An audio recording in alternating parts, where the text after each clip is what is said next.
Hello everyone, how are you doing? This is MD Tech here for another quick tutorial. In today's tutorial, I'm going to show you how to hopefully resolve if the Safari web browser was unable or cannot establish a secured connection. So this should hopefully be a pretty straightforward process here, guys. And without further ado, let's go ahead and jump straight into it. First thing I recommend doing is make sure your day and time settings are correct up here in the system menu bar. If not, you'd have to select the Apple icon and then select System Settings. Select General on the left panel, and then on the right side, go down to Date and Time, and then you may have to set the date and time settings manually here. And then once you've done that, select General, and then select Software Update. And if there's any updates available, go ahead and check for them up at the top. So check for updates, and then I would suggest restarting your computer. Regardless, basically, a lot of issues can be resolved just by restarting your device.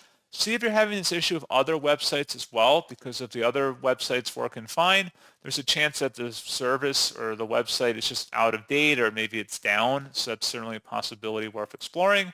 And then one other thing we can look at as well, if you open up Safari here and then select Safari up in the menu bar and then Settings, select the Privacy tab and then select Manage Website Data. Select Remove All at the bottom here and then select Remove Now, and then relaunch Safari, and then hopefully you should be good to go. So as always, thank you guys for watching this brief tutorial. I do hope that was able to help you out, and I do look forward to catching you all in the next tutorial. Goodbye.